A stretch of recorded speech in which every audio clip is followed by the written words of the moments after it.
Indian oil deal में Chinese yuan इन और US dollar out, क्योंकि इंडिया ने ईरान से तेल खरीदने के लिए चाइनीज युआन का इस्तेमाल किया है। As per Reuters reports, Indian Oil Corporation और प्राइवेट जायंट रिलायंस इंडस्ट्री ने 7 साल में पहली बार ईरानियन क्रूड ऑयल खरीदा है और पेमेंट युआन में की गई थी। आईओसी ने पहला परचेस किया अराउंड 2 मिलियन बैरल, जिसकी वैल्यू रफली $200 मिलियन के आसपास बताई जा रही है।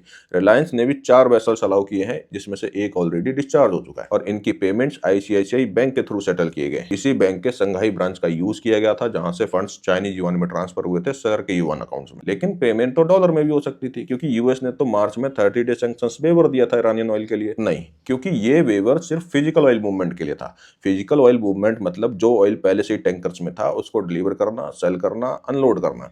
फाइनेंशियल सैंक्शंस को लिफ्ट नहीं किया गया था, इसलिए पेमेंट डॉलर में कभी नहीं हो सकती थी। लेकिन फिर भी ईरान ने युआन में पेमेंट क्यों ली, खुद की करेंसी रियाल में पेमेंट क्यों नहीं ली?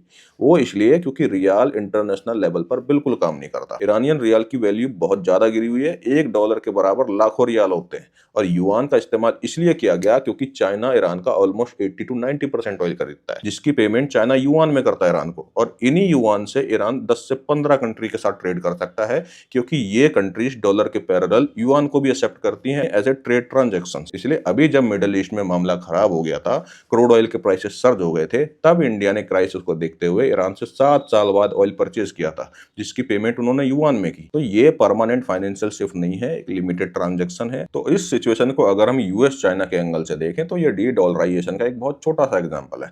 अब आप समझ रहे होंगे कि क्यों चाइना चाहता है कि यूएस एक बड़ी वॉर में फंस जाए, क्योंकि चाइना सिर्फ एक स्टेप दूर है नंबर 1 बनने से पूरे वर्ल्ड में, वो है ग्लोबली डॉलर का रिप्लेसमेंट युआन से। अब कुछ इन्फ्लुएंसर्स युआन में पेमेंट की खबर सुनकर हाय तौबा मचाने लगेंगे, उनको देखकर उनके फॉलोअर्स भी हाय तौबा मचाने लगेंगे, क्योंकि इंडिया में लोगों को समझाना बहुत मुश्किल है, बरगलाना बहुत आसान है। इसलिए सिचुएशन को लॉजिकली समझना है तो मुझे फॉलो कर लो। बाकी आप कमेंट में बताओ, मिडिल ईस्ट में जो हुआ था उस क्राइसिस को देखकर इंडिया ने जो ईरान से ऑयल खरीदा और पेमेंट जो युआन में करी है वो कितनी सही कितनी गलत है, जबकि चाइना हमारा कंपटीटर है।